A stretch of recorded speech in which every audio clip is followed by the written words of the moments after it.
اعوذ باللہ من الشیطان الرجیم بسم اللہ الرحمن الرحیم۔ حضرت ام المؤمنین ام سلمہ رضی اللہ تعالیٰ عنہ سے مروی ہے، وہ فرماتی ہیں میں نے رسول اللہ صلی اللہ علیہ وآلہ وسلم سے بیماری کا شکوہ کیا۔ میں نے کہا میں پیدل طواف نہیں کر سکتی۔ آپ صلی اللہ علیہ وآلہ وسلم نے فرمایا لوگوں کے پیچھے رہ کر سواری پر طواف کر لو، تو میں نے اونٹ پر سوار ہو کر طواف کیا اور رسول اللہ صلی اللہ علیہ وآلہ وسلم اس وقت کعبے کے ایک طرف نماز پڑھ رہے تھے۔ آپ صلی اللہ علیہ وآلہ وسلم سورہ طور پڑھ رہے تھے۔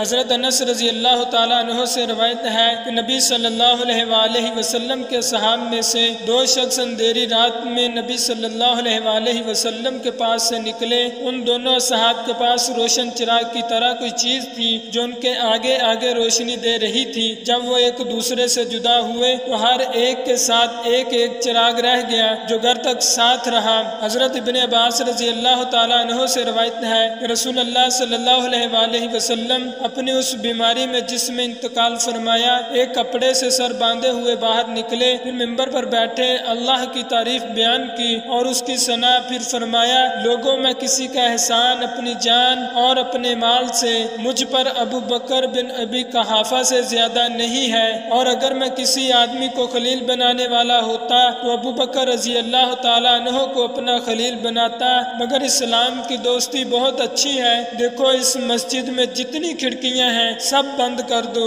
اور حضرت ابو بکر رضی اللہ تعالیٰ عنہ کی کھڑکی کھلی رہنے دو۔ حضرت صاحب بن یزید سے مروی ہے کہ میں مسجد میں کھڑا تھا، اتنے میں ایک شخص نے مجھ پر کنکر پھینکا، میں نے دیکھا وہ حضرت عمر بن خطاب رضی اللہ تعالیٰ عنہ تھے۔ انہوں نے فرمایا جاؤ اور ان دو شخصوں کو میرے پاس لاؤ۔ میں ان کو لایا۔ حضرت عمر رضی اللہ تعالیٰ عنہ نے پوچھا تم دونوں کون ہو، یا یوں فرمایا کہاں سے آئے ہو؟ انہوں نے کہا ہم طائف والے ہیں۔ حضرت عمر رضی اللہ تعالیٰ عنہ نے کہا اگر تم اس شہر مدینہ کے رہنے والے ہوتے تو میں تم کو سزا دیتا۔ تم دونوں کی آوازیں رسول اللہ صلی اللہ علیہ وآلہ وسلم کی مسجد میں بلند ہو رہی ہیں۔